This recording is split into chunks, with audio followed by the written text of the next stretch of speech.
And away we go. We're live. So Eli Bosnick, how are you, mate? Hey, Baring, how are you, sir? Good. So we haven't spoken. When was the last time we spoke? About 3 months ago.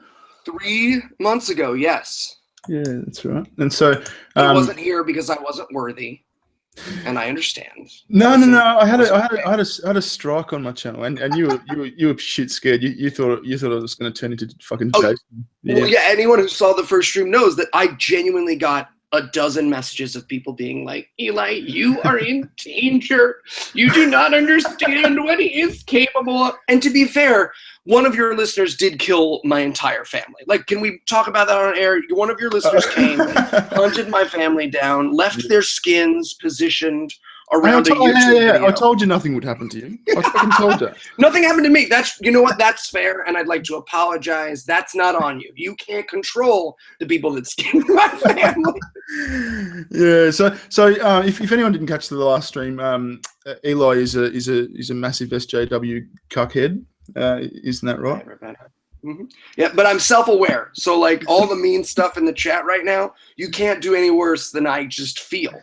To be me. Eli's a very popular podcaster. I'll be fair. He's a very popular podcaster and comedian, and you're a fucking magician or something, aren't you? I am as well. As if you needed more to make fun of, my day job when I'm not podcasting is a professional magician. Like I've said, there is nothing an outside source can say that's worse than what I've just brought on myself by doing card tricks for a living. Do you wear this? Do you wear like the tuxedo and the top? No, I don't. It's almost as worse than that. Like if I were a clown, I think it would be the worst possible thing, but I'm a mentalist, which means I do psychic magic for a living. So like I get up on stage and I'm like, do me a favor, think of a childhood memory. Fantastic. Focus on that memory. I do that and I have to be complete. Also, like I'm not a comedian when I do magic. I'm very serious when I do magic. Yeah. And people who know my comedy watch videos of me and they're like, hey man, how come you're so bad at magic? And I'm like, I know, I'm sorry. It's just, I'm only good at one thing, and I'm only kind of good at that. Is there any videos? Is there any videos I can watch? There is. So, and this is my favorite thing: is people follow me on YouTube all the time to make a takedown video of me because they think I'm going to have some horrible opinions that they disagree with, and it is my magic reel, a magic performance where I am wearing pants 97 sizes too large for me, and you can see my fat protruding through the back of my shirt. 2 videos I made in front of my bookcase and some sketch comedy I've done with my friends, and they're like, ah!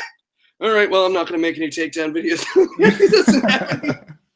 But if you want to make a takedown video of my magic reel, I want to go ahead and let you know that I'm already self-aware enough. There's nothing you can say about my magic reel that I haven't already felt deep in my soul. We'll see. A million people in the chat. A challenge accepted. So we're here. I reached out to you and said let's have a chat because recently on YouTube in particular, there's been some crossing of the lines, if you will, and so I thought it might be worthwhile for you being a massive SJW and me being a massive shitlord to get together and just talk about how the two sides interact with each other and just that sort of thing, and what the expectations and the boundaries are as far as you're concerned. You mentioned you watched the Lacey Green video. I did watch that video, and I was very deeply upset and offended, really, and I'm not ashamed to say this, triggered by her not using a teleprompter. Come on, Lacey, it's just straight into camp. Girl, if you want to check, just memorize. Get on book, girl. Come on. Professional, 284 million hits, and you can't use a teleprompter.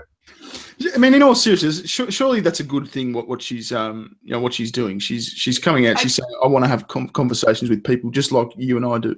Yeah, I mean, honestly, for me, it depends. And the criticism that I've heard upon, I mean, let's get the basic out of the way, which is, of course, conversation's a good thing. Of course, conversations between the two sides are a good thing. The criticism that I've heard is that I think may have some validity is that there are bad ways to platform certain levels of speech. And the example that I'll give for that is like, if I came on here and I said that punching people you disagree with was okay, right? Which is something I know you've spoken a lot about hitting violence for speech and the problem of that. And that's something that my quote unquote my side, and anyone who watched the first one knows that I don't really believe in sides, but everyone who watches my side knows that like that's something that's become a real problem among my side, is the like hitting is okay for certain kind. You can punch a Nazi, or you can punch a this, or you can punch a that.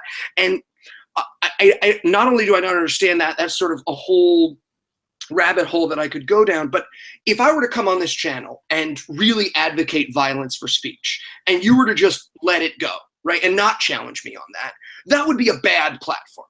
And to those who say that, who are worried about her just giving a platform to bad ideas and not challenging them, I can understand that. But at the same time, I feel like if someone says that they want to have a conversation, you can caution them and make sure that they are careful that they're not platforming bad ideas without condemning them for having the conversation. I feel like we're talking about roaming millennial all of a sudden. I don't know who that is. Roaming Millennial is a YouTuber. She's a young YouTuber. She recently had Richard Spencer on her channel. Okay. And they had a pretty in-depth conversation. They had a 3-part interview that went for about 2 hours, and she was she copped a hell of a lot of criticism for basically not, well, for number one, for having him on in the first place, and number two, for not going hard enough on him, not being critical enough on him.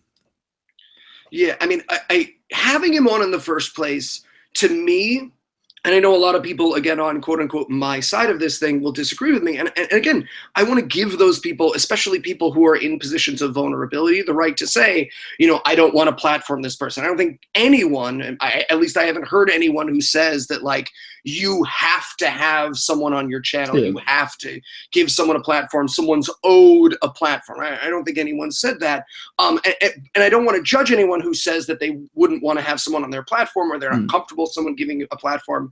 I do agree, and I think we both agree that it can be incredibly damaging to give someone an unchallenged platform who has bad ideas. And if I were to come on here again and just advocate violence, and you were to just sort of giggle along while I said that, I think everyone watching and you and I would both agree that that was a really, really bad use of so-called discussion or debate.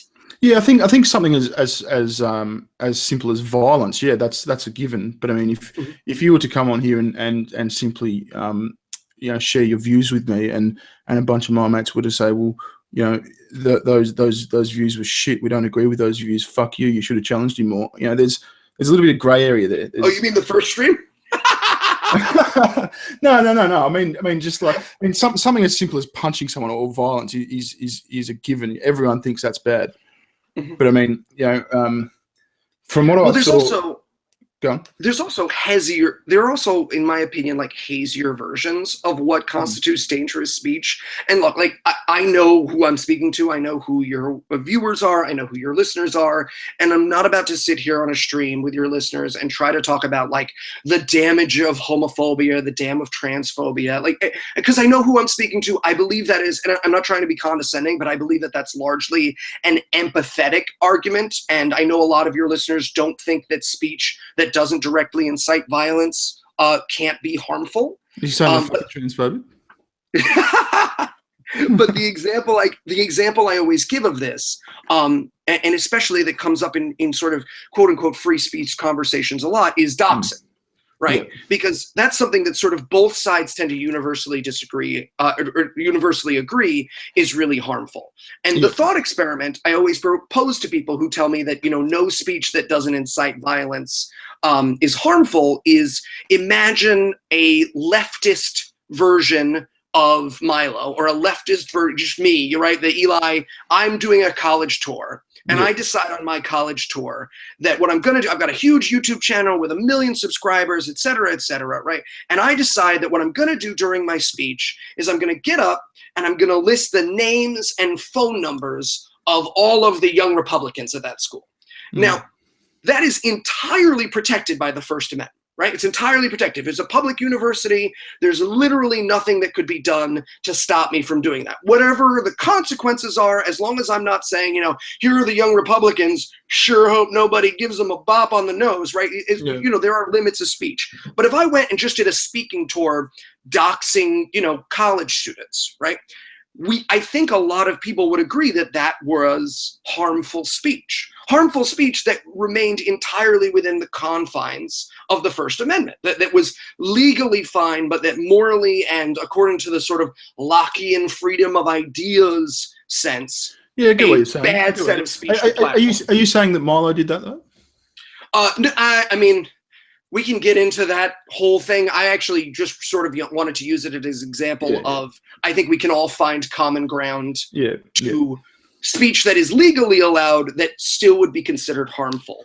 And while I'm not going to try and convince you or your listeners, and maybe I will, but well, I'm not going to try and convince someone who disagrees with me that hate speech or transphobia or homophobia or racism or any of the myriad of things that I think have no place on college campuses or YouTube as my personal opinion, right? That's my personal opinion, but I don't want to enforce it on others. It's my personal opinion. I also think Let's Plays of Minecraft don't belong on YouTube, right? So my personal opinion.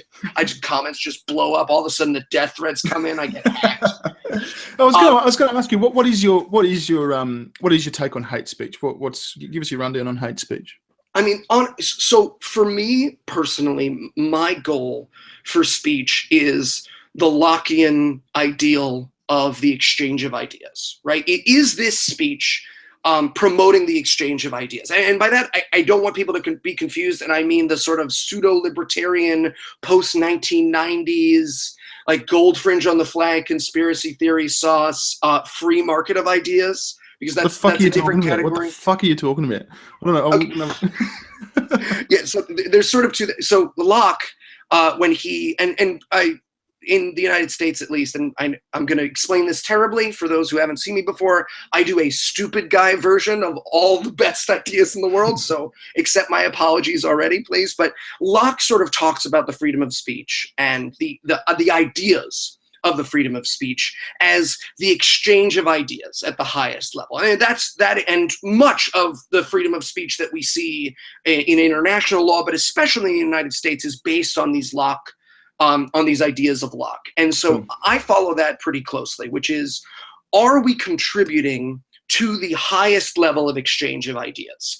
And more specifically, are we talking about solved questions, right? The example I gave on this, no, go ahead, don't let me interrupt you. No, keep going. The example I give of this all the time is, I don't think we need a debate on teriology.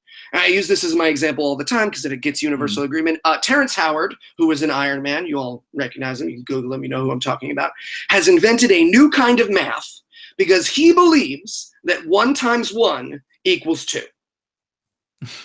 It's just that he believes, you can Google it, he's got a whole thing, he's got graphs and charts and things. Teriology, it's a whole new math system based on the idea that 1 × 1 must equal 2, right?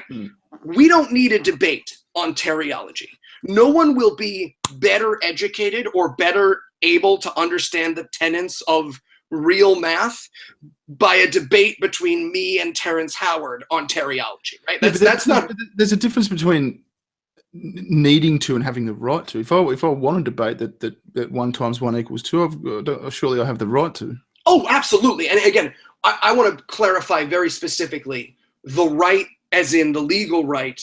You can talk about whatever you want, right? We never, and I want to be clear because I know that this is the message that gets sent a lot of the time from quote unquote my side of things, is the idea that you don't have the right, that you don't have the legal right, or that you don't have the personal right to debate those things. And I believe people should have the right to talk about whatever they want to. Again, that's the tenet of free speech. And I think the First Amendment, while it is far less restrictive than certain other speech codes that we have, including the ones that you have in Australia and New Zealand, it is the best. And if anyone wants to hear more on this, by the way, I just want to recommend, there's a podcast called Opening Arguments, and they did an episode on free speech. It's a Harvard lawyer and Thomas Smith, and they have the cognitive dissonance guys on, and they talk about that sort of widespread idea of, look, having incredibly free speech does mean bad creeps in. And I think that's what a lot of the concern people hear coming from, quote unquote, my side comes from. And we do need to acknowledge that. As someone who is, in my opinion, a pretty strict free speech absolutist, I think it's also important for us to acknowledge, yes, the First Amendment, as followed, means that people are going to have horrible things said to them, horrible things done to them. And if we can acknowledge that and negatively reinforce that behavior socially, I think that's just as important morally as our strictures on free speech. So you're talking about etiquette more than anything. Yeah, absolutely, right? So I don't want it legally enforced that sending, I don't want it legally enforced that making YouTube videos about me that just talk about how terrible I am and take down videos of my magic reel. Like, I don't want that legally enforced. I want everyone to have the freedom to make YouTube take down videos of my magic reel, right? I think that's an important tenet to the First Amendment. Now, we can talk a little about whether or not YouTube is a platform that needs to follow the First Amendment, and that's I was just about to get onto that. I mean, in maybe not the First Amendment because it's obviously worldwide, but I mean, should YouTube and social media platforms be considered, public domain, the public realm, at least? I mean, a lot of problems come from qualifying something as the public square, if you will, as Locke defines it. The first among them becomes that you're making money off of it. So when you define something as a public square, a lot of the rights that go along with the public square also create governmental protections and governmental enforcement that you wouldn't be allowed to do on a private platform. So for example, and this is just one of the examples that I've heard that makes that a slightly more complicated topic, because the question's a good one, right? And what you mean, and I don't want to seem like I'm dodging the question. The question is, look, we all know YouTube is the way people see a ton of speech. We all know Twitter is the way people see a ton of speech. Shouldn't it be considered the public square? And in some senses, that seems to fit the Lockean ideas, right? It seems to fit the Lockean ideals almost word perfectly.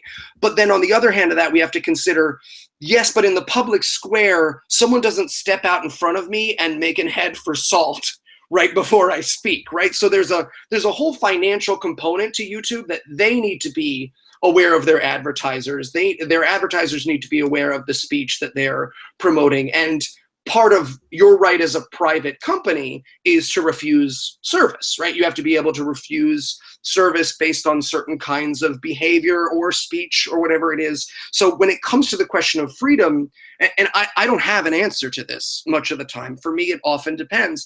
But when it comes to the question of freedom, for me, often it becomes, okay, how do I feel about a company's rights to refuse service versus how do I feel about an individual's rights to a platform? Now, me personally, I tend to fall more on the right of the company to choose who they do and do not provide a platform to.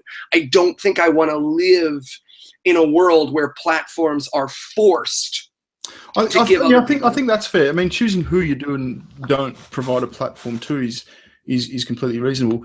But I mean, I think if you're going to provide one, then I don't know. I started thinking about I was looking at the Universal Charter of Human Rights the other day, and that the article that talks about freedom of expression ends in the words through any media and regardless of frontiers. So through any media surely means through any media. So if you're going to have access to a certain media, then surely you should have the right to absolute freedom of speech, should you not? Well, let me ask you then, because it feels to me like we're on the same page when you say that a company should be able to choose who they provide that service to. Because as far as I know, and I will admit, for anyone not familiar with me, I don't know shit about YouTube. I don't particularly like it. It seems everyone seems way meaner here. I'm in the podcasting world. I've gotten like 3 emails in all of podcasting. I've done 2 things on YouTube, and I've gotten 9 takedown videos and horrible threats. And I'm just like, oh, okay, that world's not for me. And we can talk about that. But like, as far as I've always been informed, it's never been a governmental, and please tell me if I'm wrong, it's never been like a governmental agency or anything taking away someone's YouTube channel. It's always been YouTube deciding deciding we don't want to provide you our services anymore or provide you a platform. And I think we agree that that's okay. Yeah? Yeah, correct. Yeah, so I mean, if YouTube decides, and I always use myself as an example because I think it's so much better, right? I'm an atheist. My show is all about atheism.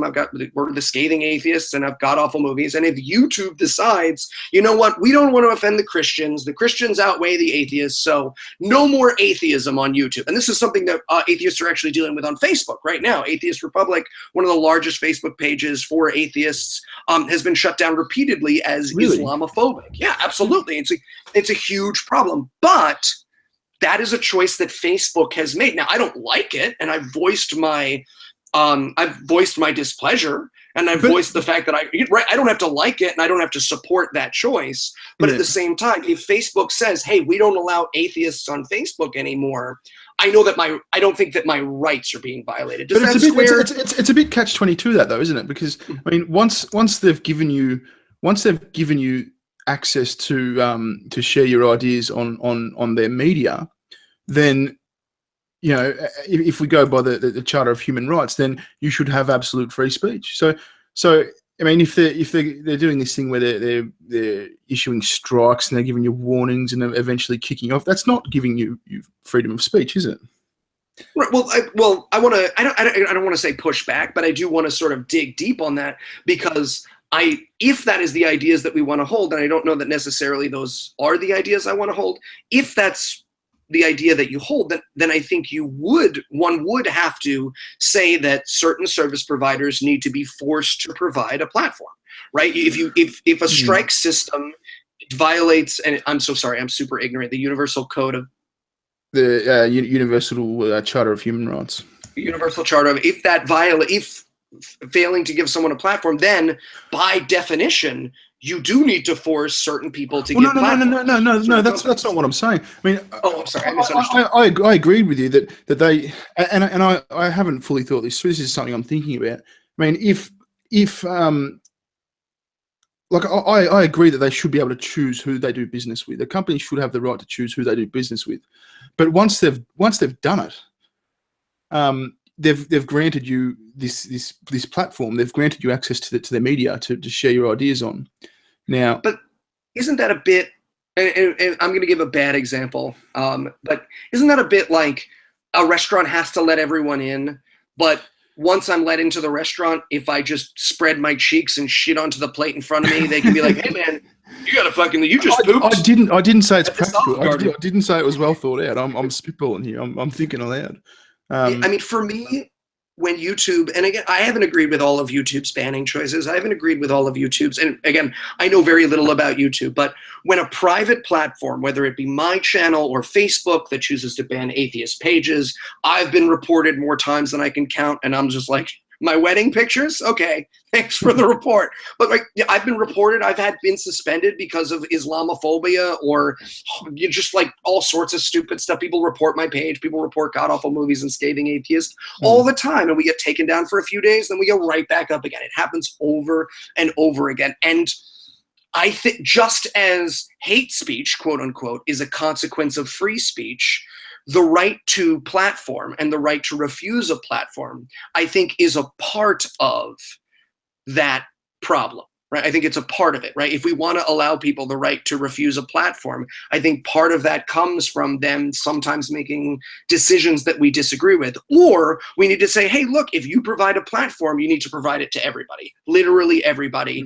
just as, your YouTube has become the public square. And I want to say, I don't want to dismiss that idea outright. There are people who have said, look, Twitter is the new public square. No matter what you want to say on Twitter, if you are following the First Amendment, or if you are following the speech laws of the country you are in, you should be allowed a Twitter. There should be a KKK Twitter and an ISIS Twitter and a Twitter that exclusively sends, hate mail to Eli about his demo reel. And that's an argument. It's not one that I personally agree with, because to me, that interferes on the private enterprise of individuals, and it's called a slippery slope fallacy for a reason. But like, I also think that does then impede into certain freedoms that I think pretty much everyone, even those who would think Twitter owes everyone a platform, would agree, okay, well, no, I don't have to have someone on the Scathing Atheist, right? You don't have to have someone on your channel, right? And what we're allowed to do with our private platforms, with our private businesses, becomes a bit hazy. So, I mean, I will say I have not heard anyone saying that YouTube should not have the right to ban channels. I think where the disagreement lies is which channels should be banned, right? And you know, for me, you know, I have personal lines for that. I'm sure you have personal lines for that. Everyone has personal lines for that, and that's a company decision. Are there certain channels on YouTube that I think promulgate really, really horrible, hateful, terrible ideas? Yes, I'm sure there are ones that you hate as well, right? Are there ones that, you know, absolutely, I think, dog whistle to violence and dog whistle to horrible ideas? Absolutely. But if YouTube decides as a platform that they get to stay up, all I can do as a consumer, and this is one of the things that I talk about quite a bit, is we need more social repercussion for speech, and we need to understand how powerful social repercussion is, rather than trying to violate rights or violate policies in the name of our perceived speech. In what form do you mean social repercussion? You're saying in the bounds of YouTube? So in the bounds of, so an example I give all the time, and I know it sounds super simplistic, but like, I just ignore people. Now, I want to be clear, there are certain kinds of hate that can't be ignored. There are YouTube channels that just send their listeners after people and attack them and harass them and do terrible stuff to people, right? And I've had a couple of those people try that to me. But generally, mocking and socially enforcing the bad behavior on YouTube is way, way, way more powerful than trying to get YouTube to act in a certain way. And the example I'll give of this is something that I think. So hang on. So all of a sudden, mocking suddenly becomes a social good. It's a positive force. I think mockery can definitely be a social good. I mean, look, there's mockery for evil and there's mockery for good, right? Mockery is sort of a neutral thing. Look, obviously, you know, if some 9-year-old puts up a YouTube video of them singing happy birthday to their grandmother and you are just like, let's get them. And we all just are like, take it, kid. Well, that's obviously mockery for a social ill, right? And we see that more often than not. That's the sort of takedown culture, the takedown YouTube video culture that I really don't understand. You know, I've had 4 takedown videos of me. Some of them I've really liked.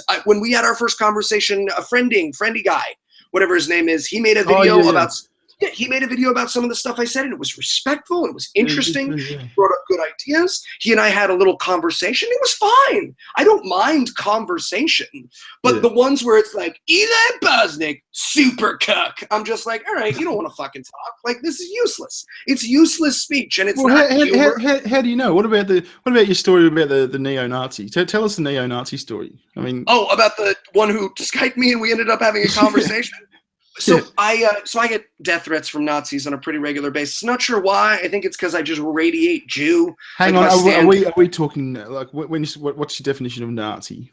Just people who call themselves Nazi. At this point, a 1940s guy in Venezuela sends me a tweet and he's like, "I want you to know I was at Buchenwald and you are a cock." No, but you know, the so-called Nazis, and honestly, something to chat about is the nature of the transformative perspective of anonymity and how that has disrupted certain communities like YouTube, like Twitter, right? The fact is, like, if you're a Nazi, right, not a 1940s German, everyone knows what I mean by it, right? If you're a Nazi, which means you found a swastika on Google Images and you made it your thing and you called yourself Nazi Stormer 444, right? And you put yourself on Twitter and you found everyone with the brackets and you're like, I'm going to gas you. And it's like, okay, great, right? If you're able to do that, right? If that's something that's important to you, pretty much anonymous venues are the only place where you consume media. I did a blog about this, and it hasn't been released yet to anyone that isn't my patron, but I did a blog which has a clickbaity title. It's called Why YouTube Sucks. But what I actually talked about in that is, when all you have is an anonymous platform, right? Let's say one is a racist, right? If I'm a racist or a Nazi, right? I really love the Nazi ideas. I can't watch movies. I can't watch TV, right? Every time I watch a movie or a TV, who's the bad guy? The fucking Nazis, right? And if every villain if Indiana Jones was like, you're an atheist, bam, it just punched me in the face. I would be like, man, I can't watch movies. I can't watch TV. I can't read the papers, right, which abhor my ideas. I can't be a part of academia, which dismiss my terrible Not everyone wants to be the good guy, Eli. Right, yeah, absolutely. Not everyone wants to be a good guy, but it means that a huge percentage of media will not validate me, which means that anonymous forums like YouTube and Twitter become my only vestige, right? And one of the reasons why we see such a huge population of so-called Nazis or racists or whatever you want to call it, people who call themselves Nazis on places like YouTube and Reddit and 4chan and all those other places. The reason we see people in all of these anonymous forums is because those are the places those ideas can go, because publicly we have socially enforced that those ideas are unacceptable, right? If you go out to a beer with your buddies, right, and assuming they're not Nazis, you go out to a beer with your buddies, or you're hanging out in a high school in middle of America, right, and it's a relatively normal non-Nazi high school. I don't think there are Nazi high schools, but you're in a relatively non-Nazi high school, and you come out and you're just like, hey, everybody, my name's Steve, and I think the Jews aren't people, and we should probably gas them all. Everyone's like, hey, man, I don't want to hang out with you anymore, right? And that is just social reinforcement, right? That's no one's legally enforcing that on you. You will just have that socially enforced on you. So I think a lot of the problems that we see on YouTube, and I want to say it's not just quote unquote the right. It's not just racist. It's also people on the very far left who say terrible things. We were talking before the chat. You have people say terrible, horrible stuff to you, right? And you know, it's everybody uses this anonymous forum to remove themselves from empathy, right? To remove themselves from the practicality of who they're speaking to. And I spoke about this a little bit in our first chat, but like, look, I'm in a box. I get it. And I've probably said some stuff that people watching this disagree with, but I'm also just a guy. And on the internet, it's way easier to be like, fuck this cuck. He's such a piece of shit. I hope he dies. I hope his family dies, blah, blah, blah, blah, blah. But if you were sitting with me in the room, right? If you're sitting there talking to me, you go, Eli's full of shit. And that's something that I think the internet has taken from us. It's carved out our fucking souls, and we've all become these stupid caricature avatars, and we've lost the vision of our fellow human beings. I can't imagine treating people the ways I've seen some of my friends treated on the internet. I can't picture. And I don't want to say, for those who aren't familiar with my show is a roast of movies. I say stuff 10 times worse than anyone you're ever going to see on this channel on my show, but it's a comedy show. It's a roast, and I don't bring it to people's door, and that matters to me. That matters a lot, and it's something you and I have talked about quite a bit, is the difference for me between what happens on my show, right, where you hang your keys at the door and you know, okay, these jokes are going to be racist, these jokes are going to be sexist, these jokes are going to be transphobic, right? These jokes are going to be, you know, it's a no-holds-barred roast when you walk into God-Awful Movies or Scathing Atheist or one of Eli's shows. But when I am given the chance to talk seriously, my goal is to be as welcoming as possible to everyone, whatever their opinions are, including or not including their views on social justice, which brings me to the story that I was like, oh my gosh, I got to tell you this, but I wanted to wait until I was on air. After I did the first hangout with you, when we did it, I had mentioned, like, you should come to ReasonCon. Like, it's not an unwelcoming atmosphere. You can come there. And I got like half a dozen messages from people being like, where's ReasonCon? Like, I'm in North Carolina. I want to come check it out. And, you know, most of them were like, oh, it's too expensive. I can't come. But one kid did. One kid did. And he writes me an email the day before, and I'm like, yeah, man, come. You're going to have a good time. Like, it's not the con scene is welcoming. You're going to enjoy it. And he writes me this email before. He goes, I want you to know I've listened to a couple of your shows, and I really hate and disagree with your co-host, Lucinda, who does the This Week in Misogyny segment on my show, right? She talks about religious misogyny because one of the things that's important for us is one of the reasons women have a hard time breaking away from religion much of the time is because it represents community. So Lucinda does a segment about religious misogyny once a week. And he was like, I really disagree with a lot of what she says, and don't be surprised if I get up in her face. And I was like, all right, man, like, sure, you're going to get up in my 3-foot co-host's face, right? It comes and it's so obvious him. And ReasonCon is, by the way, just a huge party. It's just a blast. Lawrence Krauss was there. Matt Dillahunty was there. Speeches are great. We did a live game. It's a ton of fun, right? This guy is obviously ready for like me to jump on his neck and be like, how dare you, privilege, right? He comes in. He's got a copy of Who Stole Feminism like hidden against his body, right, so he can like whip it out and be like Summers, and like apparently I was gonna melt and turn into a skeleton like Ark of the Covenant. He comes over and he instantly realizes this is not an place where he's going to be attacked, right? This is not a place where he's going to be attacked or he's going to be excluded for his ideas. He comes over, he goes, I don't know if you know me, and I'm like, yeah, man, you're holding Who Stole Feminism. You're the guy who emailed me, and he's like, oh yeah, and he goes over to talk to Lucinda, right? And you can tell this kid was prepared for, and I think this gets to our main point. This kid was prepared for debate, right? He was prepared for, well, what do you say to this statistic? And they start chit-chatting, and then they're talking about the Lions, and then they're talking about movies, and they're talking about TV. And he's hanging around Lucinda. Again, it's a 2-day conference. He sort of dives in and out to speak to Lucinda over the next 3 days or so, and they reached real understanding. So they didn't have the big showdown? There's no big showdown? No big show. There's never a big showdown in person. Never. I've had people tweet me the most terrible stuff, just like, you cuck, you're lucky I'm not ever where you are. And I've, by the way, been guilty of that as well. I want to point out, it's not just me. I'm also the one who's like, oh, you're lucky I'm not there right now because this, I would take you to the gun show. And everyone's like, really, 215-pound Jew? And I'm like, oh yeah, karate.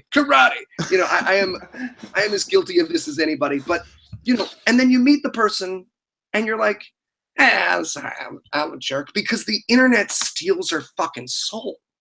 And I obviously don't mean that literally, but it steals your ability to see the humanity of another person, right? And look, we had, and one of the best reactions, I said it last time, I said, look, the comment section hates humanity. The comment section, the chat, they hate human beings. They hate real conversation. They hate the idea that I'm a guy who wants to do what's best, who wants to use whatever corner of atheism I have influence in to make everybody, social justice, otherwise black, white, whatever color you are, whatever sexuality you are, however you are, I want you to feel welcome. I want you to feel loved, right? They hate that idea. They hate that idea because understanding is the antithesis to what YouTube drama is supposed to be, right? We're supposed to be on here and I'm supposed to be like, Bearing, you sexist motherfucker. And you're supposed to be like, oh, mate, I'll fucking rabble you glabble. And right, that's what's supposed to, and the comments want that, right? And my favorite thing, I don't ever read comments, A, because I know what I look like.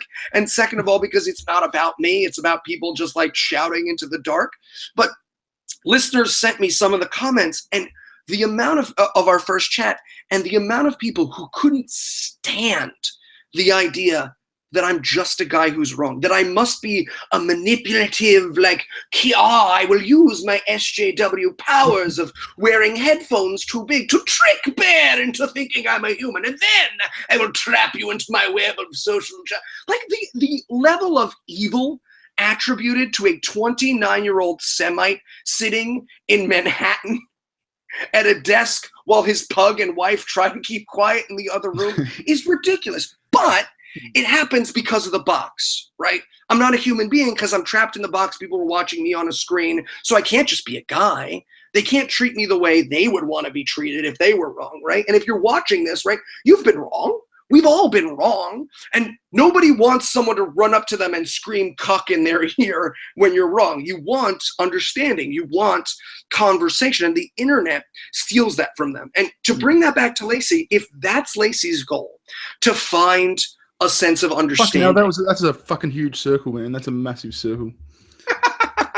See? I planned it all. See? Scripting, Lacey, that's the key. I've been using a teleprompter this If that's the point of Lacey, is to find this understanding and to really discuss these ideas without giving bad ideas an unchallenged platform, which, again, I want to say, I do believe is harmful, right? I don't believe Lacey Green should have a flat earther on her channel and just be like, I mean, how come I can't see the horizon? Okay, thanks for coming on. Bloop, right? And you know, people who think that debate is a great way to learn have not seen Joe Rogan kick the shit out of someone about the moon landing, right? And this is the one I always recommend. If you think that debate, the truth will out and sunlight kills bad ideas, and that it doesn't matter what you say when you're, giving ideas a platform, watch Joe Rogan. I never remember the episode, and I always remember, what does he do? What's his angle? He's talking to some guy from NASA, and it's back when he didn't believe the moon landing was real. Right. And he kicks the shit out of this. Now, look, the moon landing was real, right? In the chat right now, actually, technically, how come the flag is moving? But you know what I'm saying, right? The moon landing was real. But Joe Rogan was a better debater, more interesting, funnier. He's a better speaker. And so this guy who works at NASA or is like an astrology person of some kind, right? He's like the one who's astronomy. He's an astronomy person of some kind, right? He knows his shit, just loses in this conversation. And I really recommend people watch it if they're like, well, no, debate is always the best way to determine ideas, because I think we've all seen debates where bad ideas have won out. And teleology. So what's the solution there? NASA guy pussies out and doesn't go on Joe Rogan. Right. Well, no, I actually think, and this is, I think that there is a time and place where we need to yield to expertise. And I think one of the real problems that has come from the YouTube generation and sort of goes back to that anonymous reinforcement zone is we have lost a tremendous amount of respect for experts. Both in the United States, but also just generally as an internet culture, this sort of motivated skepticism. And for those who don't listen, You Are Not So Smart, incredible podcast, has an episode on motivated skepticism. We suffer tremendously. And I want to say I am included in this, from motivated skepticism of everything. And the example I'll give of this is like, if you find me a rando neuroscientist and me, and we have a debate on whether or not brains exist, I've just got more followers. I'm just funnier and better spoken. I'm gonna win, right? I'm gonna be like, so you're telling me there's a blob of flesh inside my skull, but you can't show me one? And the guy's gonna be like, well, actually, there are several CT scans. Oh, you made a computer picture of a brain? And he's right, a good debate. And a good debater. But what's the solution? I mean, that's a tough angle to have. What's the solution then? So I have a proposal of a solution. It's not perfect. I have a proposal of a solution, which is I believe all ideas do deserve exposure, right? There is a lot of the time when people say sunlight kills bad ideas, what they mean is that all ideas need to be exposed. All ideas need to be talked about. There should be no forbidden conversations, no forbidden language. And I think that's something that you and I something that you and I agree on quite a bit. Yeah. Something that I feel like is attributed to me quite a bit is that I disagree with that. But I feel that there are some ideas that should be spoken of in an educational lens, right? And the example I'll give again is teleology, right? We all agree. Yes, but I understand what you're saying. But how do you make that so? How do you make that happen? I mean, there's a couple of things. The first is we have systems of academic peer review. We have systems of academic hierarchy. That's great. That doesn't stop me from debating 1 × 1 = fucking 2. Oh, no, absolutely not. And again, it's not about your personal right to make that. It's about whether or not it's part of our obligation as people who care about what's true. Right? Because we actually don't just care about, the idea of freedom of speech is not just for all speech to have equal footing. It is for free speech to elevate the conversation of ideas, right? I mean, we don't want free speech for the sake of speech. I think many people, and maybe I'm wrong on this, and feel free to push back, I think many people feel that the purpose of free speech is to escalate dialogue, is to find out what's true. Right, rather than just throw everything. My problem with that is, I mean, you're speaking as if it's as if this is one guy on one journey. I mean, there's new people coming into the world all the time, and they've got to have the chance to make mistakes and to be a dumb cunt and to say the wrong thing and to act the fool. I mean, what do you say? This idea of absolutely. This idea of debate the ideas and throw the shit ones out. I mean, what do you mean throw the shit ones out? Like, how do you do? And I hope this doesn't come off as a dodge. I guess the question that I would come, and I did a little Twitter thing about this, which is actually how we ended up chatting for the first time. One of the things that comes up for me a lot of the time is, what do we do once an idea is defeated? How do we treat that idea once it's defeated? What do you mean by defeated? Flat Earth theory, for example. Okay. Right?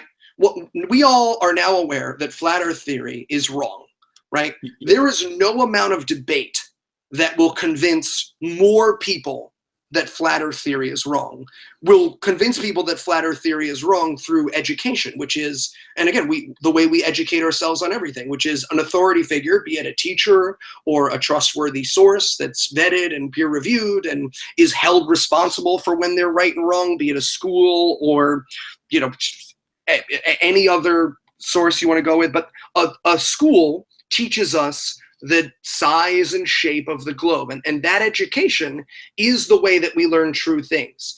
It would not be better for you to learn a unit on the size and shape of the Earth and then for a flat earther to come in and debate someone's earth science teacher, right? It doesn't benefit education to that, except in that we learn some of the arguments, most of which are poor and most of which are fallacious, of the flat Earth movement.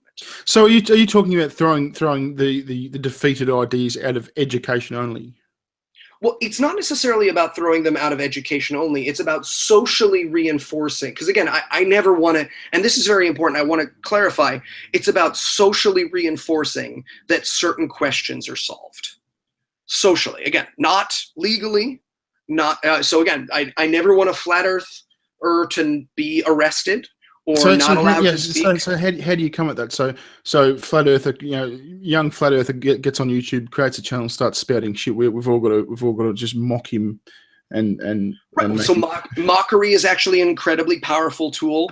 You know, there've been a bunch of studies on this. Largely, what has been found, you know, and people can cite the data on this and people can go find it themselves. Largely, mockery is a great tool, but the number one way to change someone's mind, at least as far as it's been studied, is social pressure. If all of your friends, if you go, you know, guys, I've been reading this flat Earth stuff online and it all makes a lot of sense. I think the Earth might be flat.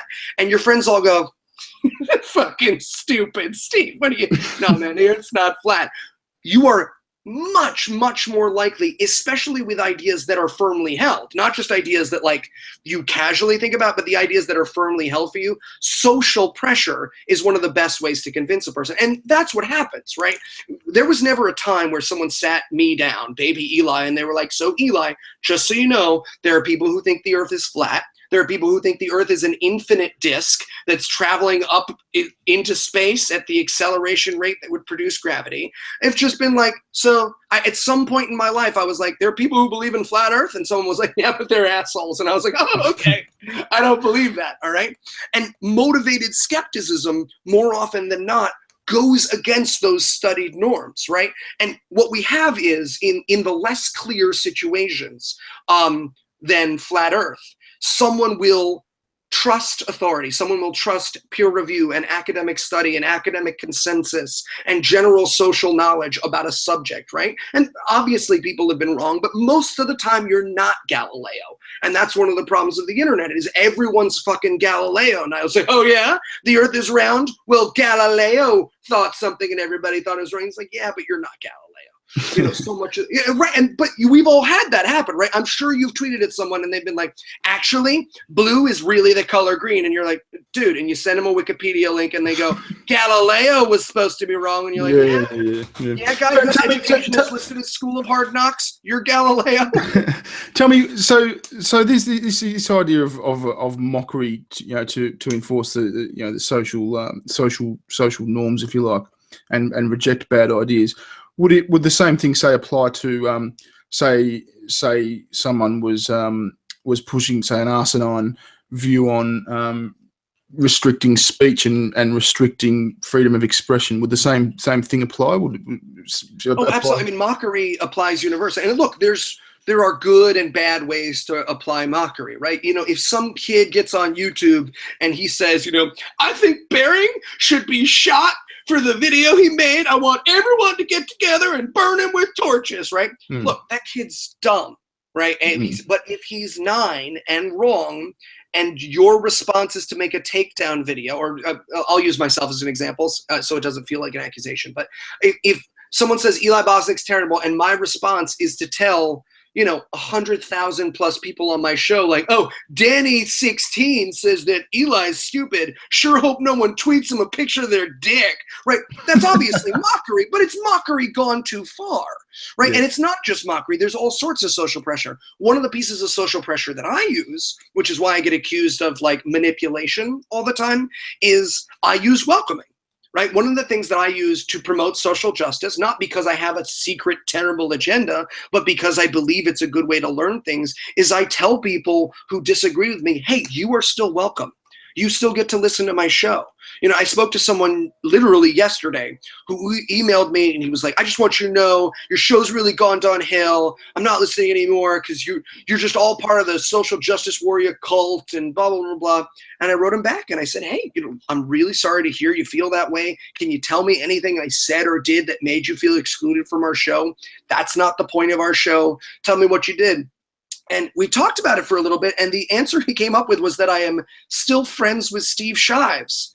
And I was like, hey, man, that's not what I do on my show. My show is actually pretty neutral. We try to stay pretty clear of the social justice fights that I tend to engage in. So, like, yes, that form of and I said, hey, man, like, you're welcome. You're always, and I say this to people, I say this to your viewers, I say it to the people who came to ReasonCon, no matter what your views are, no matter what your opinions are, you are welcome in my world. You don't get to bring your opinions and hurt someone with them, obviously. Just as if you were having a Bearing fan club meeting and I were to show up and just start like, you're all Nazis, blah, blah, right? You would be like, well, you have now violated circles of trust. But whatever it is you believe or think, a part of social pressure is bringing people in and letting them know that they're welcome to ask those questions.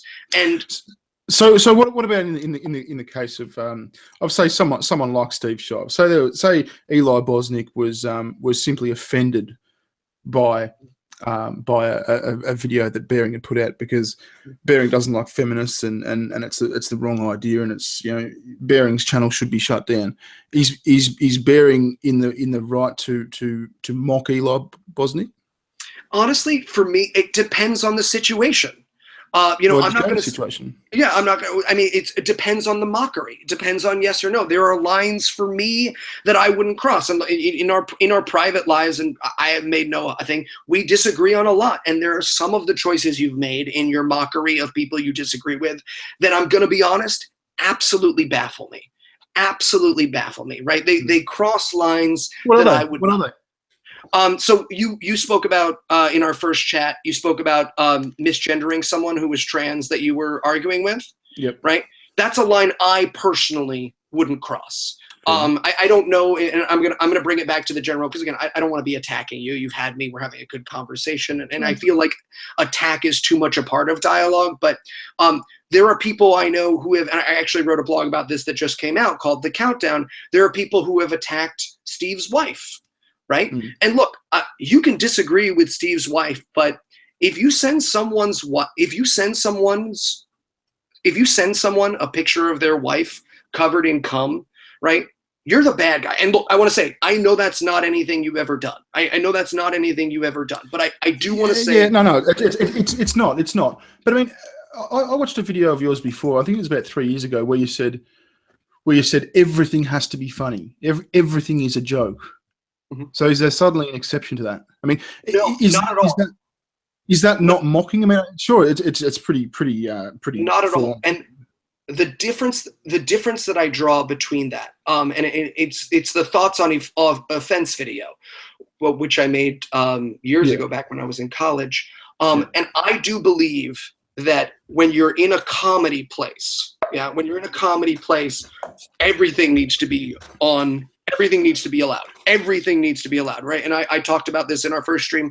A running joke on my show is that I have the dead body of Phyllis Schlafly, the anti-choice advocate, and that I've been having sex with it for the last year or so since she died, right? And there is nothing grosser or more over the line than that, right? Yeah, I get you, but where's the comedy place? I mean, you're saying it's okay in a comedy place, which I presume you're calling your show the comedy place. Right. But your show is on the internet. It's so easy for someone to send that link across the internet. So is the whole internet a comedy place? I don't believe the whole internet is a comedy place, and I believe it where I separate the line, and I can't speak to you, I can't speak to anyone else. Where I separate the line is, do I want what I say in this moment to be taken seriously? Do I mean what I say, right? The line is very clearly drawn at my show, and I can only speak for myself. The line is very clearly drawn at my show that I do not mean what I say. That they are jokes intended to shock, intended to thrill, intended to make people laugh. And I have friends, obviously being on the quote left side of the spectrum, who listen to my show and they go, oh, you know, Eli, I love you, but I can't listen to your show. It's such a horrible, racist, terrible, sexist place. I can't listen to you. And I respect that. I understand, but there's two major differences. The first is I very clearly have drawn a line between this is my comedy show and you're not taking the thing seriously. These are not serious statements. These are comic statements made for comic effect.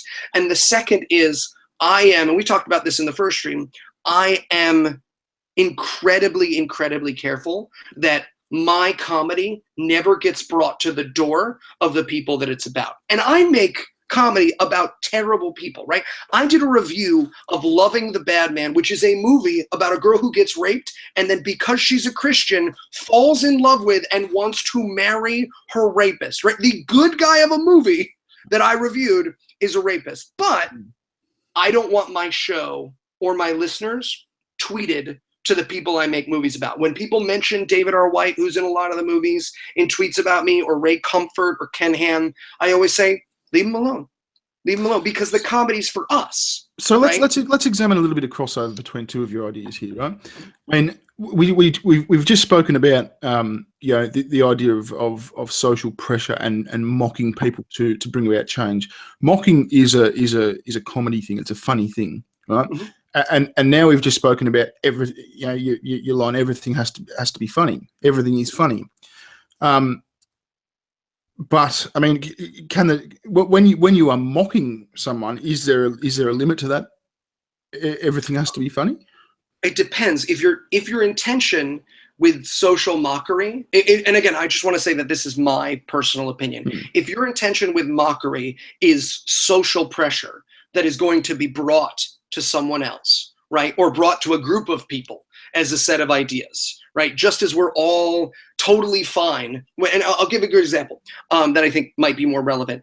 We're all totally fine making jokes about flat earthers, right? Flat earther jokes, I can be like, oh, flat earthers are dumb, flat earthers are stupid, flat earthers are this.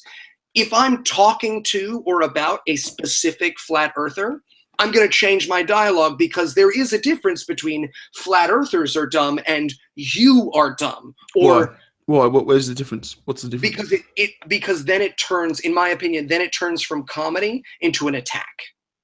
The intention attack. Then, but it's mocking. It's mocking. Right. Well, no, I'm just speaking for me personally. I can't speak for the person's motivation. Your intention, one's intention, may be to mock, but so often I see someone whose intention is to mock actually turning into an attack. And I've had this happen for myself. I'm sure there are people who think it's funny, right? And I'll just use an example for myself. I did a very personal thing after Trump got elected, and in it I talked about how upset my wife was. And I fucking love my wife. And my wife is entirely off limits to everything I say and do.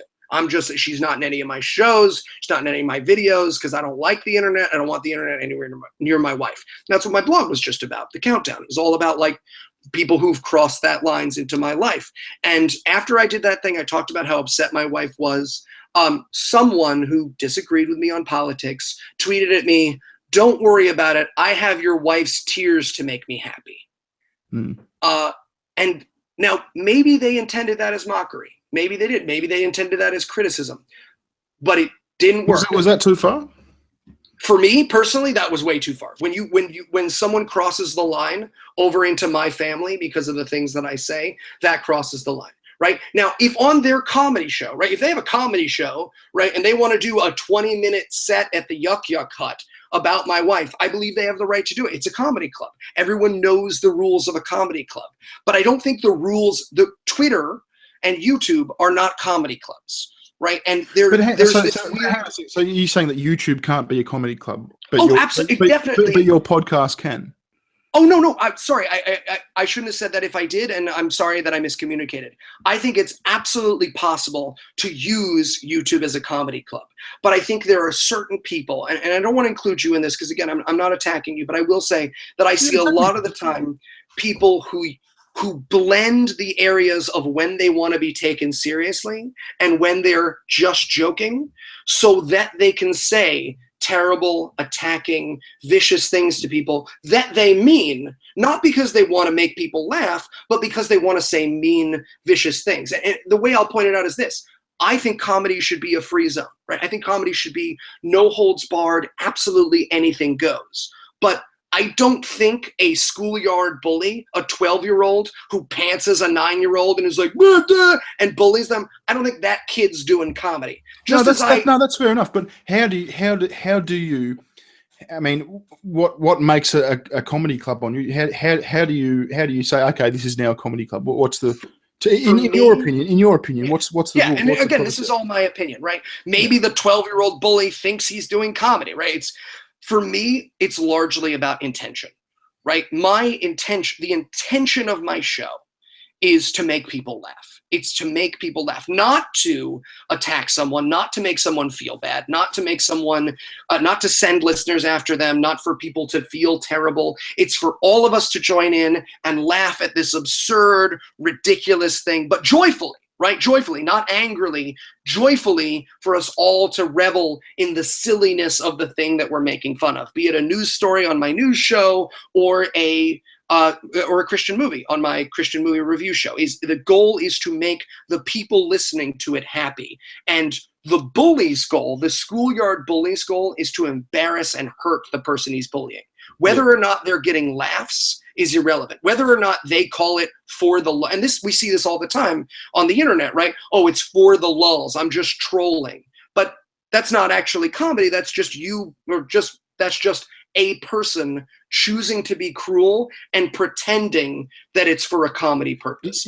Hang on, is it not social pressure through mockery? More often than not, I don't think that's the intention. When I see certain things, right, I will say I don't think they are intended for social pressure. I don't think they're intended to help. I think they're intended to attack, right? Just as the bully, and I'll use the bully because I think it's a really good example, right? Yeah. Just as the schoolyard bully might be socially pressuring the kid with glasses not to be such a nerd, right? Maybe he thinks, all right, I'm going to get this kid to stop being a nerd. He keeps raising his hand in class, so I'm going to pants him and I'm going to punch him and I'm going to beat him up and I'm going to make him feel bad, right? That kid, if he had some weird Lockean ideal of free speech, might say, well, I'm just applying social pressure, right? But we know that his real intention, right, or at least what he's achieving, is embarrassment and shame and bullying. But with that example, you're talking about a 9-year-old kid with glasses. Now having glasses isn't something that should be mocked and have social pressure applied to it. Because how are you going to change it? You want him to get fucking laser surgery? I mean, what if we're talking a 9-year-old kid who is fucking, or another 12-year-old kid who is I don't know, pushing for a certain social fucking rule type, a certain social honestly, for me, there are certain levels of mockery that, and again, I hold this for my own personal ideals. I'm sure there are people who hold it for their own ideals. There are a certain level of mockery that are unwarranted. If someone quote, goes too far with social justice, I personally do not see a form of social pressure that involves sending that person's wife a picture of them covered in cum. That's fair enough. Right? I understand that. And what's happened is we've gotten so mean, and I don't mean me, I mean YouTube and the internet has gotten so mean, we've lost sight of the humanity of it. And look, I make fun of SJWs occasionally on my show. We just did an entire story on my show about the UU Church and their president resigning and the silliness that took place there in the church? The president of the southern section of the Unitarian Universalists, right. He quit like 6 months short of when he was supposed to step down because he appointed someone who everyone disagreed with, and then everyone was freaking out about how he had appointed the person for racial reasons, and it was just total and complete silliness, in my opinion. And we made fun of that as a story, right? Made fun of that as a story. But the amount of social pressure that I feel entitled to apply, the amount of mockery that I personally feel entitled to apply to that story is vastly different than I do to someone who tells me all of the Jews should be killed, right? I don't think that it's a universal standard of, and I want to point out, there is no Nazi, right? And just as I'm not okay with punching Richard Spencer, I'm not okay with hurting Richard Spencer's family. I'm not okay with hurting anyone's family. I think there are lines that shouldn't be crossed. And social pressure has a purpose. And if I can push back slightly, and maybe I'm wrong on this, I don't think you're trying to change Steve or a lot of the people whose videos you make or videos you make videos about mind. I think generally, I don't necessarily say you do it to bully them, because I don't think you do it to bully them. I think I think you do it because you dislike them greatly. No, I do it because some of the ideas that they're putting out there are stupid, and I think that are quite frankly harmful. I mean, I guess the question that comes from me, and again, I can't speak to you, and I don't want you to feel like I'm attacking you, because I know that I know you have a lot of listeners, and I know you have very different listeners than me. But I also know that some of your listeners, some of your viewers have certainly, in my opinion, and I would hope in your opinion too, crossed lines when it comes to participating in your mockery of people. I have seen it on occasion, yeah. Largely for the majority, no. I think when it happens, I guess my question is, well, not a question for you so much as, I think if that was something that my show caused, if that was something that my social pressure or humor or whatever it is, and I am genuinely interested in what you think the goal of your channel is. I know that it's skeptical. I know that a lot of the time it's skeptical. It's commentary. You're taking yourself and your commentary seriously. Some of your videos are obviously comedy. I've seen a lot of your videos, and some of them are very clearly just comedy or mockery or something like that. But I have to admit that I haven't had listeners cross lines yet. With someone, I came close, and I told this story on the first thing, which is someone offered to, one of my listeners was watching me fight with someone on Twitter because I was acting like an asshole and fighting on Twitter. And they offered to dox the person I was talking to on Twitter. Yeah, and I freaked out, right? I freaked out, and I was like, absolutely not, don't. And then I messaged the guy I was fighting with, and I was like, hey man, I know we're mad at each other, but like, one of my listeners just offered to dox you because of something you said. You gave away too much personal information, so I'm going to delete all the tweets, and I hope no one doxes you. I'm really, really sorry. And then I like deleted all the tweets that I made to him, and he deleted all his tweets, and he sent me a very nice thank you email. But like, I have not yet come up against someone crossing those lines. And if I'm being very, very honest, I gotta admit, some of the stuff that I have seen, I don't know that I'd be okay with it being the result. Look, I disagree with some of the stuff my buddy Dan Arrow says, right? I like Steve a lot. I make no bones about it. I like a lot of what Steve says. I certainly disagree with him. Anyone who's heard me talk knows that I disagree with him on some of the things he say. But if in talking about disagreeing with Steve, I ever brought that to his door, I would feel that I had done a bad job as a skeptic. I had made the world a worse place for him, right? Because I just don't think his ideas, anybody's idea, and that includes yours, that includes Richard Spencer's in many ways. I don't believe that ideas are worthy of bringing someone a certain amount of misery. And I saw a tweet the other day to switch sides for a little bit, which was Richard Spencer is wearing glasses now so that no one will punch him, right? Was the headline of the article. Oh, and if you see someone who looks like Richard Spencer wearing glasses, yeah, right. And the tweet the person put out was he should be afraid to walk out of his house every morning. Yeah, that was fucking shit. And look, Richard Spencer has abhorrent ideas that I definitely disagree with, but the idea that Richard Spencer, that anybody should be afraid to walk out of their house in the morning, should be afraid to be who they are, to be wrong, I can't understand it.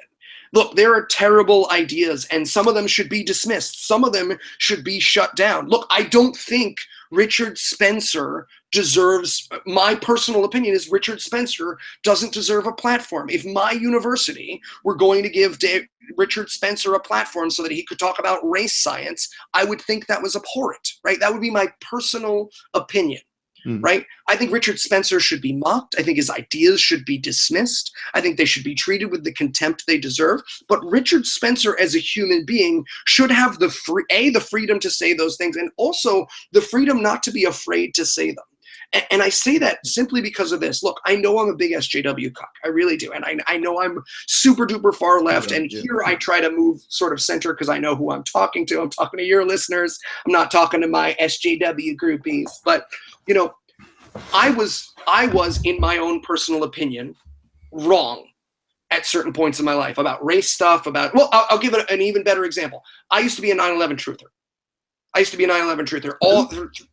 Through like 2 years of college, and actually my co-host is who talked me out of it. I saw Zeitgeist and I was like, 9/11, excellent. And I used to write these crazy status, which you can still find, by the way, if you go back through my like old Facebooks and old Twitters, you can find me being like, someone explain this. And it's a video of like a cartoon plane hitting a cartoon building, and it's like, not possible. And I'm like, oh, right. And I look back on that now and it's cringeworthy and terrible, and I can't believe I ever believed that stuff.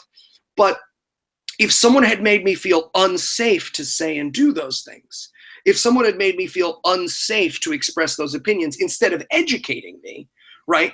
Instead of educating me empathetically, instead of educating me just normally, right? Someone who taught me about what fucking temperature jet fuel melts at, right? All that crap. Oh, fuck right? you. I'm gonna mock the shit out of you. Fuck you. Right, exactly. But there is a certain, if someone had made me afraid to express those opinions, if someone had censored me through abuse, and this is something I talk about a lot, is abuse is censorship. Abuse can and absolutely, not all abuse, obviously, and it depends on the level, and some people think things are abuse that aren't abuse, but generally, when people ask me about the censorship that I'm most afraid of right now, the censorship that I see most rampant, it's abuse. It's abuse. Look, think whatever you want. I have done and I'm gonna earn myself a ton of hate mail from this, right? Think whatever you want about Anita Sarkeesian, right? Whatever you want. She's a con man. She's wrong about everything. She's a liar and she's horrible. I'm a gamer. I had games since I was pretty much could move my thumbs. I've loved games, and I didn't particularly like the feminist frequency videos, but the reaction that she got to those videos was absurd, right? And the fact that she's afraid to give talks at universities. How were they absurd? Exactly how were they absurd? She's gotten death threats. Oh, fuck off. Yeah. That's okay, sorry. I'm assuming if she has not gotten death threats, this is not a valid point. I am saying I operate under the assumption that she's not lying about the death threats. So I apologize if anyone thinks that's not true. That's a stupid thing to say if that's not true. But if her death threats are real, which I believe they are, do we agree that that's a crazy overreaction to if the death threats are real, then yeah, that's crazy. But absolutely. Okay, so that was what I was operating under, and that's my mistake for not clarifying that I was operating under that, because I know there is some skepticism about it. I personally don't buy it, but I am operating under the idea that she actually did get those death threats. If she got those death threats, I think we can all agree that that's an overreaction to a series about video games, right? Or cheating at Kickstarter or whatever the fuck it is she's supposed to have done. Again, whatever it is she's supposed to have done, I don't think death threats are okay for Richard Spencer, right? I think we all agree. Maybe we don't. To be fair, I think she finished her series, didn't she? She finished her series. She did finish her series. Yeah. Yeah, she finished it. I'm not trying to defend Anita Sarkeesian, far from it. I'm talking about an inverse reaction. And for me, even though I tend to disagree with Steve, right? I don't think sending someone a picture of their wife covered in cum is anywhere close to the spectrum of social mockery or the ideals of freedom of speech. I think it is simply bullying. Who sent the cum picture? Oh, I don't know. I just know that it happened. Right. I mean, and it's something that I can't imagine, right? It's something I can't imagine, something I would never do to someone I didn't like, no matter what they thought or felt, or, and again, these are people, whatever level you feel someone is at, there are just lines for me. Again, not for comedy, but for social pressure, for mockery, that go too far because they ignore his humanity. And I see this so often, is people who just, and again, I don't want to speak for Steve. I'm sure Steve can speak for himself, but well, you know, no, he won't. If he can come on the channel, it'd be fantastic. But he's too much of a pussy. But more often than not, when someone talks to me about, you know, oh, I fucking hate Steve Shaw, you fucking cuck, blah, blah, blah, and I'm like, what? Oh, God, I don't hate Steve Shaw, by the way. I don't hate him. Oh, good. The point, but I get that feedback a lot, right? Because I'm friends with him. I like him, I like his status, like him. I like his videos. Some of his videos I think are really interesting. Sometimes I think he puts forward really interesting commentary. I don't always agree with it. Just like I think sometimes you put forward really interesting commentary, and sometimes Thunderfoot puts forward really interesting commentary. You know, the other day, and just not to super sidetrack, the other day I shared, someone did that stupid solar roadways video. Oh, yeah. Like, yeah, no, they're going to create lights and power themselves and be made out of. And look, me and Thunderfoot disagree on a tremendous amount of things, and I absolutely don't understand some of his behavior. I'd love to have a conversation with him about it. Some of his stuff, I'm just mind blown by it. But he made a really fucking great video taking down those solar roadways, right? We've all seen it, and it's a really good video. And I shared it, and the person was like, really, Eli? Thunderfoot? And I was like, well, look, I disagree with the dude too, but like, sometimes we can separate. And so to get back to the Lacey Green thing, you know, yes, I do approve of debate, but I think there are right and wrong ways to platform ideas. I think there are right and wrong ways to show the battle of ideas when they support it. You know, I'm sure there's a YouTube channel out there somewhere. I'll give an example for myself. When I made a video that was just like a silly video for my listeners, called like Dear Donald Trump, and in it I did sort of a more manic version of myself giving advice for how Donald Trump can win over all. How does that work? What's a more manic version of you? Do it for a sec. Yeah, exactly. It's just like a skitzier version of myself, and how Trump can win over liberals. And it was very tongue-in-cheek, very sarcastic, very, you know, my own ideas mixed with a little bit of humor. And again, just for my listeners, I put it on my Facebook page, got a couple thousand views, people liked it, people laughed at it, and someone made a fucking takedown video of it, right? And the answer is, okay, like, you don't want to have a conversation? Now, I've had several takedown videos made, and I'll use Friending as another example. Friending just countered my arguments and made interesting points, and we had a conversation, and the conversation was over, right? That's it. It's not like you're not allowed to make videos about my ideas, but if you make a video just to call me names, if you make a video just to sick your listeners on me and write in my comments that I should kill myself, you're not really contributing to the depth of ideas. And I don't think the person, and I don't remember who this person was. It was years ago, and I always feel the same way. I always look and I go like, oh, okay, a mean kid wants to fight me on YouTube. No thanks, I'm 30. Like, honestly, that's always my response. Just like, no thanks, I'm okay, I'm a grown up. But like, when I see those reactions to something, this is not someone who's interested in debate. This is not someone who's interested in conversation. This is someone who is interested in censorship through abuse.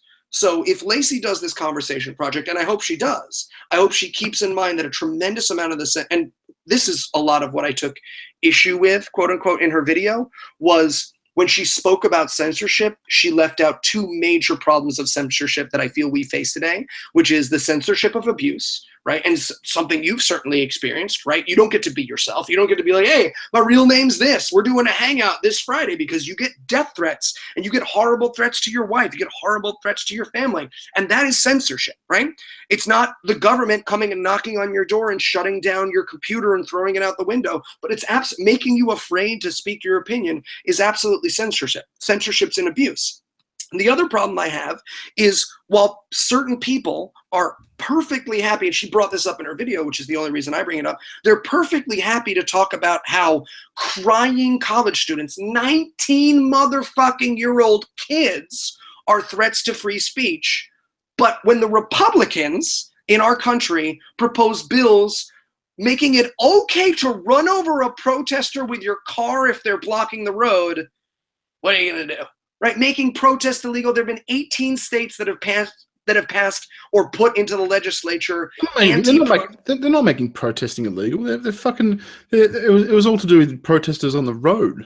No, there have actually been, I'll send you the article, it's in the Washington Post. There have actually been Republicans who have put into the legislature in this country bills to make it illegal to protest, to make it illegal to protest. Blanket illegal, no protesting anymore. To make certain kinds of protest illegal. I'll send you the article, and again, I'm doing the dumb guy version of it, but you should read the. I'm skeptical. Yeah, no, absolutely. Be skeptical. A, because I'm stupid, and B, because there's subtlety to everything. No, yeah. I'm just being honest, and people are going to read it, and they're going to say, you know, obviously, it's not like, dear Republicans, from now on, you may not hold a march sign. Love. Someone from Republicania. We were pulling the fuck out of it. Mate, we've been going about an hour now. Would you be prepared to take a few questions from the chat? Yes, absolutely. Are they? I've never looked at a chat before. Are they all going to tell me to kill myself? Let's see. How do you feel being a massive cuck fuckhead? No.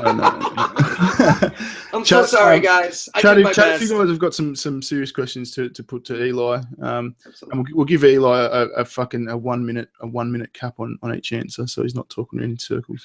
Yeah, I'm sure most of the chat is just, why the hell is this guy here? And again, I apologize. I'm aware of who I am, and I'd like to apologize for it. Okay. What do we got? Do I dare look at this? Or I shouldn't look at this? Oh, it's not too bad. Hang on. All right. I'm going to look. This is my first time looking at a comment section. I feel like this is going to go real bad. Maybe don't look. Come on, serious questions, chat. Come on. I haven't even looked at it yet. Serious questions, Jack. Come on, guys. Stop telling Eli he should kill himself. Who made the takedown video that was friended he was talking about? Can you do? Which is, by the way, a very interesting video. It's a very civil response. What's this? How can you ignore fight requests but can't ignore names? I'm so sorry. I can't hear that. Kill Eli Jew. Don't look at the chat. Let me curate him. Fuck's sake. This isn't come on your wife. Click away from it. Kill yourself. Eli, click out of it right now. I will curate. Okay, I'm done. I'm sorry. I was just trying to participate in the chat. The question was, how can you ignore fight requests but not ignore names? Fight requests. I don't understand. Well, when someone on the internet says, "Oh, let's fight," and you just ignore them. Oh, look, that's a huge problem. I will say, for me, so I can only speak for me personally. I have gotten people that are like, "Oh, you won't come meet me at blah blah blah," and I'm just like, "Have you seen me?" Like, so I ignore those things. I will also say, and again, I don't want to speak for anyone else. I know, and this is something that I wanted to say during that I should be clear about. I am pretty bulletproof, right? I'm an upper middle class white guy. I have a pretty great life. I get paid a tremendous amount of money to make dick jokes about Christian movies, right? I'm incredibly lucky. Some people are more affected by speech than I am. I'm able to shrug off speech, right? When someone tells me they're going to kill me or stab me in the face or something like that, I'm just like, all right, I'm going to wait 48 hours when you get bored. And they always get bored, right? Trolls. And by the way, if you're ever a victim of a troll attack, here's my goodness to gracious thing. Don't block them. Don't mute them. Don't bother. No, don't. Just wait. Boredom kills trolls. So honestly, my answer to that is whenever I get those attacks or of any kind, even when people just tell me I'm a piece of shit and I should die and all that horrible stuff, even when I just looked over the chat for the first time, I just let it go, right? It's not about me. Someone who writes me and tells me they want to fight me has no idea what they want. They've got so much else going on that they want to fight a stranger on the internet that it has nothing to do with me. Now, when someone tells me they're hurt by stuff that goes on the internet, I believe them and I support them, right? If someone tells me that the stuff that I say hurts them, and this happens all the time, I talked about this in my first chat with you, is people write me all the time and they say, hey man, I thought this joke was really sexist, really racist. I really hated it, really hurt my feelings. And I always give the same response. I always say, we consider our show to be a comedy roast. I'm really sorry if you felt personally attacked by it. If you need to take a step back from the show, we'll totally understand. And 100% of the time, of the dozens and dozens of messages I've gotten like that, the answer is always, you're fine. I love the show, man. Oh, what kind of mics do you use? And I'm always like, yeah, I use a Shure mic. That's your 1 minute, man. That's your 1 minute. Next question. Derek asks, why do you get to arbitrate what's comedy based on your feelings? That's a really, really excellent question. And I want to say that I think largely it's about intentionality, right? If someone told me, right, it's about intentionality, and I think it can, to a certain extent, be about effect, right? So if your intention is to do a comedy show, and in your comedy show, all you do is take my reel from my YouTube channel and sub in videos of people being burned in the Holocaust, right? And you think that's hilarious, and your listeners think that's hilarious. I don't think that's comedy. But I think something to keep, if you think it's hilarious and if your intention is comedy, it's just for your listeners. It's not meant to attack me. You don't tweet it at me. I might not think it's funny, right? And there is a difference between not thinking something's funny and not thinking something is intended for comedy. So I think it largely comes about intentionality, and I think it largely comes about the effect, right? If someone thinks for comedy, they're going to send me a firebomb, right? It's just to use a ridiculous example. I think we all agree, no matter what their intention, even if it's 100% pure, right? And they say just like, look, I think it'd be really funny to send you a firebomb. I think that would really crack people up.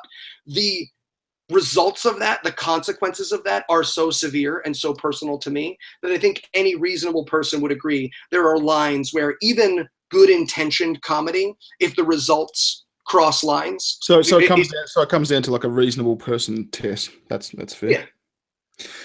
Roast Anatomy asks, do you breathe ever?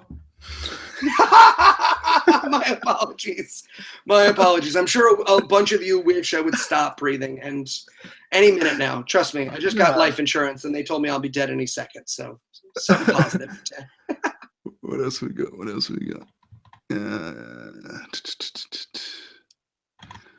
Hang on. Just scrolling through people who want me. I am. I'm scrolling through all the horrible fucking horrible, the horrible cancer.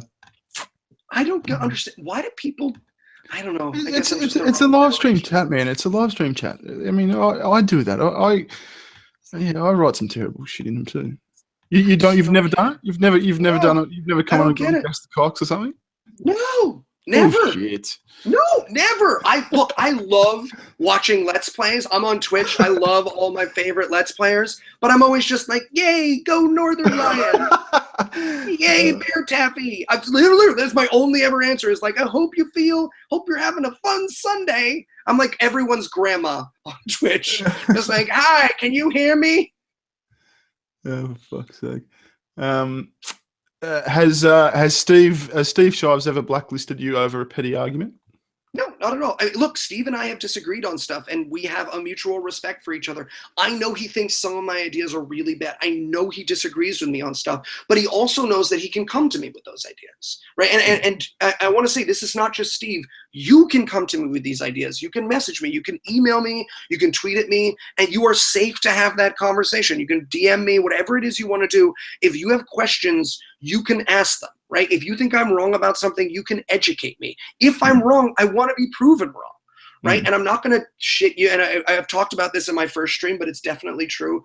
I don't dox people. I don't embarrass them. I don't even quote tweet people. Right? If you say something particularly silly, I will black your name and face out and quote tweet you out there, because just if you're really silly, I'll let people know how silly you were. But like, I am a safe person to talk to, no matter what your opinions are. And I think Steve knows that. Christy Winters knows that. Kat Black knows that. A bunch of the people who certainly disagree with me on some of my middle-of-the-road opinions. Dan, I know, disagrees with a ton of what I say. I've made a ton of like anti-Nazi punching stuff, and he is obviously on other sides of that argument. But I try to be as safe a person to talk to, no matter what your opinions are. Well, that's not very good, well, mate. But they're probably in the middle of a cabal meeting, fucking drawing up a video about how much of a cunt you are for speaking to me. I mean, I've had people who tell me, and I said this before the chat, I had someone who told me, like, you should know, speaking to Bearing Maine, I'm done with you. And I'm like, all right, man, like, okay.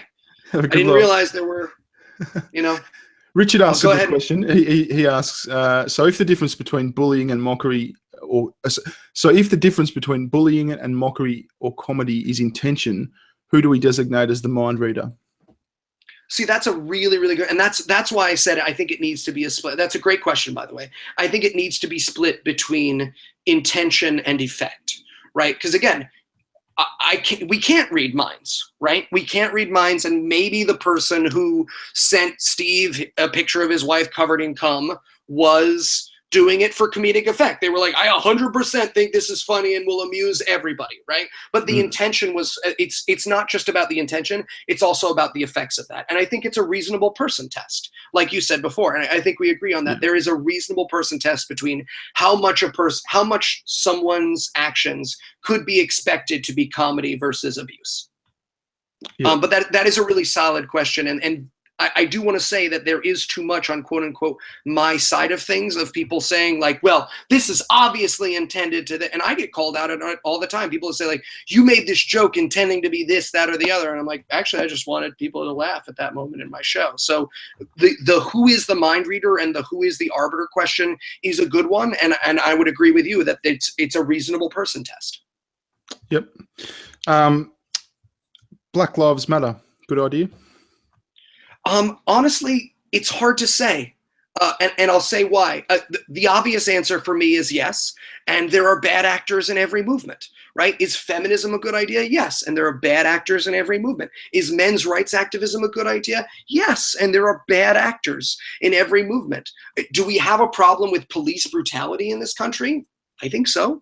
I think the numbers support that. I think we have broken windows policing and stuff like that. Are there representatives of Black Lives Matter who have said and done silly things? Absolutely. There are representatives of atheism who have said and done silly things. And I said this in our first chat, but like, if someone came up to Bering and said, I'm sorry, man, I can't call myself an atheist because, you know, Eli Bosnick's an atheist and he's such a cuck. He thinks we should be able to choose who makes jokes and who doesn't. And he looks like he's covered in beard hair that he's somehow glued there through magic and his demo reel is so terrible. Right? If someone said that, I think our reasonable response would be Eli doesn't represent atheism. And yes, there are bad actors within Black Lives Matter, but I think it's a good movement. I think it's worth supporting. I think some of their ideas are really, really important to both social justice and equality in the United States as it stands, but absolutely it has silly elements. Yeah. Last question. What if it wasn't cum and just hand lotion? You. Well, okay, all right. If you want to just describe enough. I thought it was a good question. That does mean, though, that there's a guy who was like, okay, look, I would never cross that line. But I got a picture of Eli printed out already. I had a whole plan. I was going to make a collage. I got this hand lotion. I just don't want to cross any lines here. I just want to know if it's hand lotion, are you going to get mad? I just don't want you to be a jerk. He's got Make as many hand lotion pictures of me as you'd like. I do have a collection of people who have like put my face into gay porn that I keep on my phone. And I send to my friends to bother them. Like if my friends don't return my text, I just send them my mean tweets. I'm just like, answer me, are you coming to dinner? Oh, at least you're putting them to good use. Jesus. Mate, it's been a pleasure chatting. Thanks so much for having me on. And I appreciate everyone who put up with me. I apologize. I'm sure we return to your regularly scheduled programming. Stop apologizing, you dick. Please don't hate me. No, mate, no, it's been a pleasure. We'll do it again soon. Awesome. Talk soon. Thanks, mate.